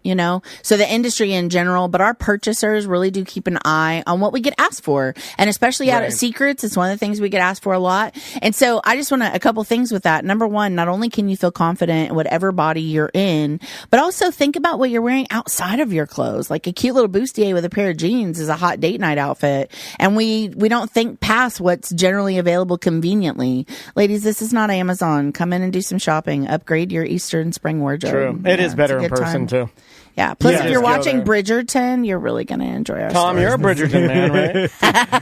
I've seen. I've got Bridgerton. Olivia. Olivia is on my finger right now. I'm celebrating her coming. I walked into my wife watching Bridgerton one time. I came down the stairs, and my wife's watching Bridgerton. And it was like some lady on a ladder, and then just some hot black dude getting naked. And I'm like, you're watching porno. I've seen this porno. It is Cinemax only brought into the daylight. Yeah, man. English colonial porno. Yeah. Look at how good looking that guy is. I know what And you're they're covering watching. all the stories. I mean, we had a plus size hottie last season. We have a lesbian this season. I mean, there's exciting, Bridgerton is on point. I was waiting to see if you guys are going to have any, because you know that one of the hottest Halloween costumes this year, guys, girls, everybody's going to be heated rivalry. Without a doubt. Without a doubt, it's just going to be a thing. The gay hockey show. Gay hockey show. All right. Yeah, it's just going to be a thing. I can't wait to talk to purchasing, see what their plans are. I bet you that will be a thing. I don't Whatever. doubt it. I don't know if they're using real teams or fake teams in the thing, but that'll be a thing, right? Horror hockey's always a big deal. Like hockey zombies, for some reason, are a big deal. Okay. I thought you said horror hockey. I was like, Oh my god! I thought of lingerie football. this guy is my business partner. He took it right out of my brain. I saw it. I'm like, I'm calling the Solar Bears right now. I was like, get Mr. Bear on the line. He knows. Also, you're missing out on a solar sponsorship. It's so perfect that every time I'm there, I'm like, All right, idiots. if horror hockey comes into play, I want a piece of that, y'all. I and Joe, I kind of wanted to go over this because I just briefly looked up what are the top 20 fetishes that are like popular now, and you're just curious. The big one's got to be feet. It's always feet. It's not. It's not? I mean, I'm sure that it ranks up there, probably top 10, top 5 maybe, but the first one is butt stuff. There's yes. Oh, yeah. Now, you know what? Right in front of my nose. It is our number one selling category for Valentine's Day. It is literally, it's the reason why we have a whole segment of the store. It is a percent of our business. So this, God bless the boating. This wasn't 2%. This wasn't put into I guess popularity order. Well done. But in the top 5 are impact play, which we mentioned, role playing, feet fetish, the butt, and lingerie, which all that I'm sure Joe was like, that's pretty popular in Fairvilla. Sure. I'd throw in a few more, actually. I like the idea of impact play. There's the restraint issue, right? So there's that funness, the bondage piece. Bondage is on there down in the top 10. Yeah. And I saw that Fairvilla University in February had a class about ropes and tying up and bondage. It's actually available online. You can go to fairvillauniversity.com and buy there's 2 classes. There's BDSM 101 if you want to have the conversation or you're interested in what does that world even look like and how's that feel. And then the second one is we have rope tying 101 as well. So you can learn some knots. I got to see an introduction to felching. Come on, Lang. I don't even know what that is. We don't have that class. I don't even know what that is. Stop I probably it. have to edit that out. I'm not talking about Well, it. one of them in the top 10 that we just mentioned that was at a Fairvilla event was sensation play. Yes. And that's all about touch and feel. That's where the feathers and the bumps. I think that way. The accessories. Look, we make a lot of jokes on this show because primarily, and we've had to preface this that's what this show's here for, right? We're trying to make you laugh. We're a dessert show. But I do feel, to make it serious, I do feel sometimes, because I don't feel like I have a clearly defined kink and or something that I'm sort of into that might be a sex plus. Do you see what I'm saying? Yeah. That I'm missing out. Do you see what I'm saying? Of course, I throw do a too. lot of jokes, and I'm going to throw jokes, so please don't be offended by anything that I say. The reality is, for those of you that do have something that you specialize in, that you are into, whether it be silks, safe words, whatever it is, I do not villainize you at all. In fact, I am jealous of the fact that you are comfortable enough with yourself to do something that, maybe is joked about. I just wanted that to be stated. Exploring your own world. I wanted that to be set out there for folks listening. But here's the thing. I think you'd be willing to do them all. Right? You know what I'm saying? Yeah. If Andrew came up to you with any of these lists. Okay. Let's roll one. deck of cards. Give me one. You'd be like, hey, I'll do that. Give me one. Okay, how about watching? What, another man with my wife? Or just her? Couldn't do that. Or just her. Just her. Oh, yeah, I can do that all day long. So voyeurism is a thing. Yes, that's on here. Oh, that's kinda, see? Voyeurism and exhibition. Yes. Is on Showing here. off and paying attention. Voyeurism is a good one. Yeah. That one, you know what? I don't ever think of that one, and as soon as you said it, I was like, oh, yeah, I would enjoy that. So here's one that I don't even know exactly what it means, but I guess I'm like, I kind of have an orgasm control. So, and then I think That's a new Edging. branch. It's called That's a new edging. branch of our military now, right? Department of Orgasm Control. so that's basically just controlling the finality. Yes, you can. No, you can't. Is that sort of like, so someone else is controlling when I can it's my pleasure? edging, right? So Edging. you want to bring them as close as you possibly can and then stop it. And it can elongate things. It can bring frustration. You want to enjoy it, right? The kids call it gooning. It can be very fun. It can be a very fun way to extend play when you're allowing that to not fully take place immediately. Edging's fun. Yeah, and sensory play really comes into that too. So the back half of this list of the top 20. the back You said the back half. The back nine, yeah. The back 40 is what we call it. Because I feel like we've talked about a lot of these, and it's like, you know. Yeah, but we got you past the front room, Tom. It took almost a year, but we did it. I've got one, it's number 14 on the list, called Spectrophilia. Whoa. And it's you're into ghosts. And that's Dan Aykroyd. That's called the Dan Aykroyd. That made the top 20. Like the moment you said it, I'm like, okay, well, that probably tracks And with this today's is probably world. I think he's probably Chat GPT, and this is the latest list out there. This is That's brand what I'm new. saying, yeah. Ghost coming in hot. And can you think of any product that has ever like lend itself towards Sure. spectrophilia? Oh my God. Okay, so what a weird, strange question. Thank you so much. What are you having? And- Are you making love to a ghost right now? We couldn't see. My God. And the fact that, what excited me is because it brings us into a backside of our room that a lot of people don't talk about. And so, The ghost room? maybe My it is God, a- I can't even. but There's nothing in it. like- It's filled with dildos. But that sensory play, you put a blindfold on and play with an electrostim. Okay, all right. Right? Or a blindfold in anything, even just slime and two fingers can feel very ectoplasmic. And we have the ghost. Ecto-cooler. We have the Ghostbusters Slimy green two-finger. slime lube, which could really, so if you're into that, no, I got excited because I got to automatically think about things that we don't normally talk about. Okay, all right. So, I'm sorry. Tom killed me with slimy two fingers. I'm dead. I'm dead. And we're back to the hockey jersey. what was the electric thing called? The electrostem. We So played it with that. literally, We played with that at the night when Les Vixens. Oh yes, I was at We went Halloween. in the back, Yeah, remember? yeah. And then Andrea Yeah. was shocking me good. Yes. All right. Yeah. So you can do that almost like It's a neon wand. So you can, the electrostem and the neon wand are two different things, actually, but that whole kind of sensory play where it sparks interest. Yeah. See what I did there? I did. But they do have very soft touch, which would really speak into that. And they show really cool. So if you're into that, you've got that purple glow in a space rather than it's cool. Yeah. So I another. really never thought about that. That's so fun. No, you did good. I'm going to go back to the store and be like, what else do we have? That's pretty awesome. You need to set up a ghost I see display. a social post. Yeah. We need a ghost display. Stat. So Spectrophilia. there's So cool. There's two of these on the list Okay. that it's not really a product per se, but I'm curious if Joe has anything in mind in Fairvilla that would go along with this category. Trying to cover the base. And one of them is psychological play, totally. and then the other one is erotic humiliation, which is and I read Look at the how description. small you are, you Yeah. pathetic, horrible businessman. But beyond that, there's gag balls. Okay, There's, that's part of it. right? All right. Yeah, sure. The blindfold situation, the restraint, That's mine. and how you use slimy two fingers some and of that. gag balls. A lot of that is direction. That part, the humiliation, a lot of that is direction. But there's definitely accessory. There's definitely costuming. Okay. There's definitely So come upstairs into the second and a half floor and play. Psychological. And Is that role played? Is that So yes and no. It's kind of like yes, that can be a version of that.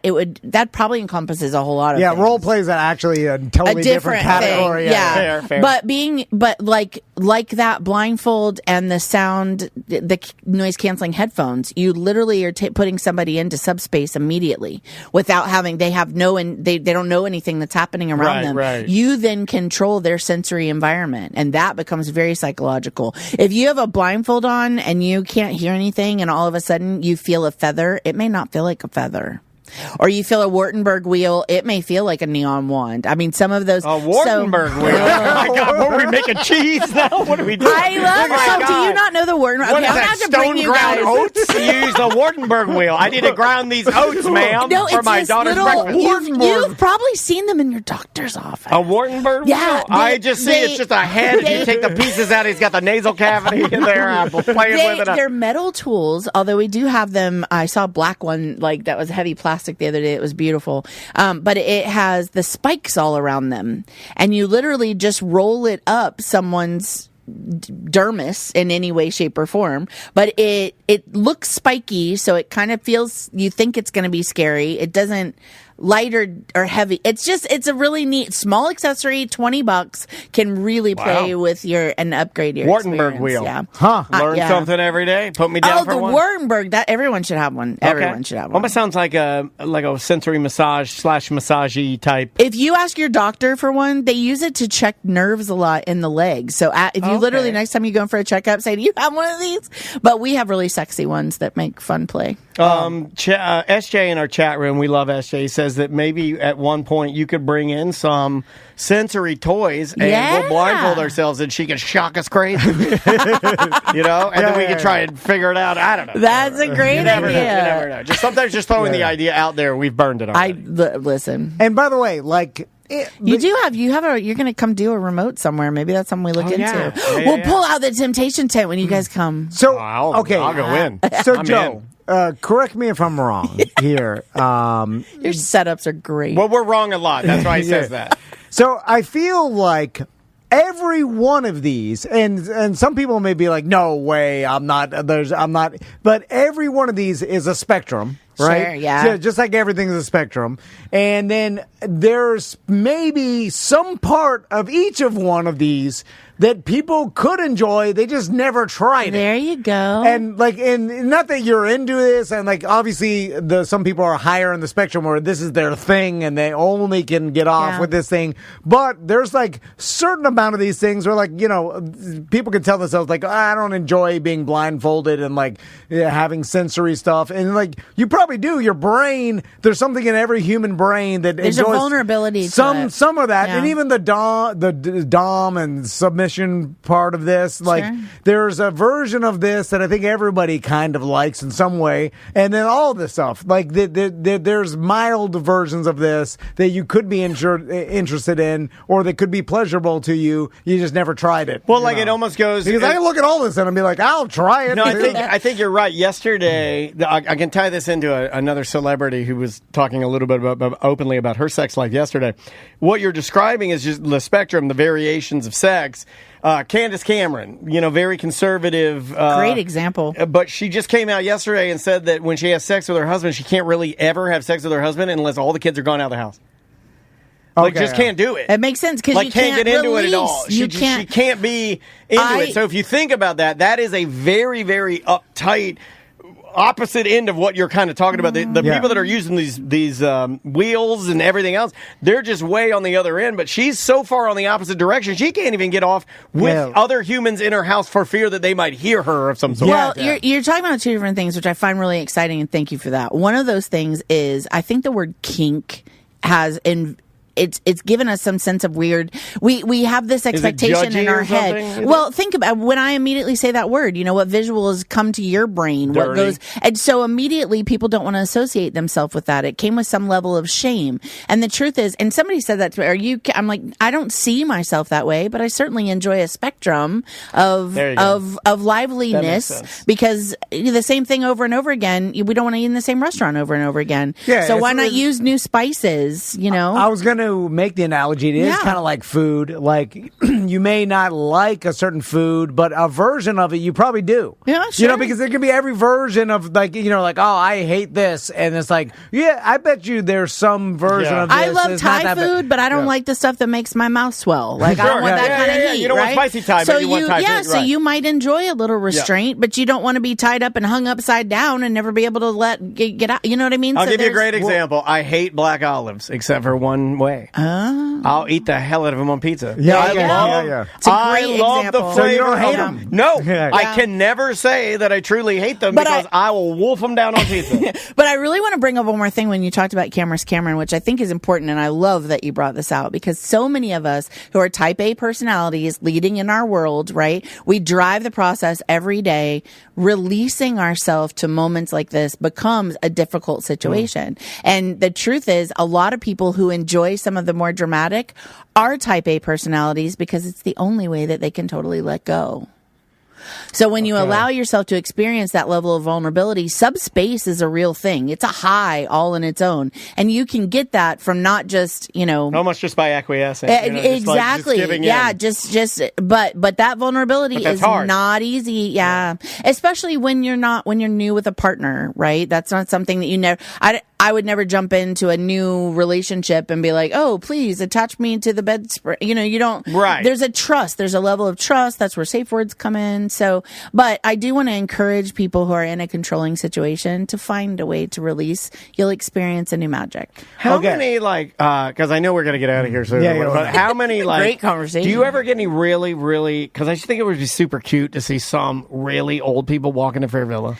Okay. The reason I have this job.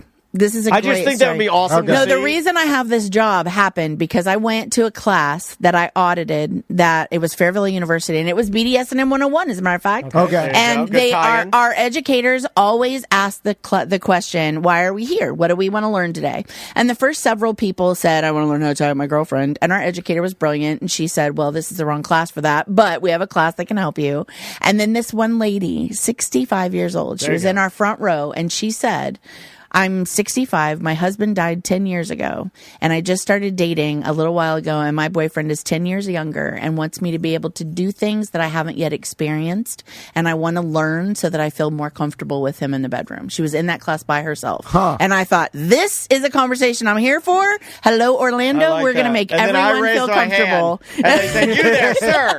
Why are you here? And I said, I'm Dan Dennis, and I'm here to tie up old ladies. and she did not go home alone. Yeah. I ain't stopping until I've tied up every old woman in Orlando.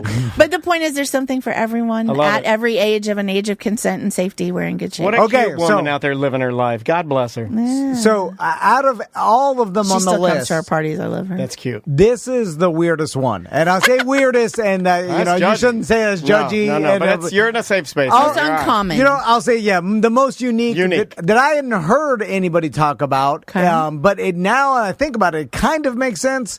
And it's verophilia and it's cannibalism. And it's like the kink. We have to end on that. You're ending the weirdest all the one. pizza parties and going on right now. I've looked at this before, and normally it's simulation. It's simulation. No, of course. I know. Yeah. We serve sushi off of naked bodies at our parties. So then that's a spectrum of this, right? Sure. And then even biting and just that's real. Obviously biting safely biting someone, that's real. And I'm like, well, that probably is on the spectrum of no one really wants to eat the flesh of another human, but the idea of biting, consuming, there's an ultimate taboo type of thing you're dipping your toe in. And here's what I think. You think further into this, there's a thing that moms have where when their babies are really small, they nibble on their butt. Yes, they want to eat them up. I still like it when people nibble on my butt. Yes, and then I'm like, that's probably a version of this whole thing where it's you want to bite them and whatever, and then it's it goes into some kink at a weird thing where it's it's not weird, but it's the kink is all involved. It's funny. The whole chat room lit up with ladies that said they want to eat their babies. Yeah, no, moms that's a thing. Crystal, you want to bite their butt, you want to nibble on their feet. You want to bite their cheeks. Crystal's I want to bite Max's cheeks. Somebody's calling it cuteness aggression. I like that. Yeah. And I'm okay, we'll put that down as a kink. Why not? Why not? Or excuse me, as a quirk. And there's a kink. As something we enjoy. Let's put it all in the sugar bowl. There you go. And that's as a variation of fun. So it's a candy salad. And if you explore all these things where you never even probably associated it with pleasure of any sort, and then you're like, well, maybe I wouldn't like that, and you have no idea. And what the shame of it is, you could go your whole life without even knowing there's something that brings you pleasure, without exploring it, right? You just go because you always just do the same old thing, and then you go through your whole life doing the same old thing, and you never explored anything, and then that's it. And a lot of people live their life that way. And that is literally, to close this, that is why I invite you to come experience the thrill that is 16,000 square feet of Fair Villa. Because truthfully, we don't yuck anybody's yum, even though we brought up some really interesting things here today. Well, there are no stupid questions either. It's the safest place to ever address any sexual question you have would be Fair Villa. And you're going to be talking to people who have gone through training and know things and know words and talk to people every day. So there's no shame in the conversation. And they've seen it all. So if you think that what you're bringing to them is crazy, you're not even close. You're not even close. Shock anybody. Trust me, you're not. You're just not. I would like to think that there are things that still shock. Like that, the last one that you landed on, I was like, oh, please don't know everything, Joe. But it's true that there are things that we're learning about ourselves and about each other every day. And Fair Villa is a beautiful playground for that. All right, let's give them the rundown of where people can find Fair Villa. Of course, you want to go to the Megastore. If you're planning a date night, great. I think it's a great... Or a girl's day out. True. Or you want to test your new partner. True. I mean, I think it'd be fun, even if you just had nothing to do on a Friday night and you're like, hey, we're going to try that new pizza place. You swing through there, you eat, then when you're done eating, swing by there. Yes. Yeah. Also, 420 culture, don't forget that. Yeah, but the Megastore on OBT, it's amazing. It's humongous, and you should go there and check it out, especially if you need lingerie, festival wear. It has the largest selection you will ever find. Yeah. Sanford also, though, is apparel and festival wear heavy. Yeah. And there's locations. I mean, we're talking iDrive and Secrets Hideaway and Kissimmee and Palatka. All the locations are over on the coast. Cape Canaveral. Cape Canaveral. You can go to fairvilla.com and then go through their store locations. Brand new website. There you go. March, there's like buy two, get one free hosiery. Oh, the Club F deals. Club F. Yeah. And when you sign up to Club F, you also get free massage cream this month. Free cream. Yeah. Free cream. I'm Tom Van, and I'm here for my free cream. You said I didn't have to buy anything. Free cream. Actually, you got to sign up for Club F to get your free cream, but we're about it. Oh, my God. You sign up Tom Van, sign up Club F, you get the free cream. I love it. Joe, thanks so much for coming by. It is so fun hanging out with you, my dear. Yeah. Thank you so much for coming in and making us laugh. And we will be right back. Yep.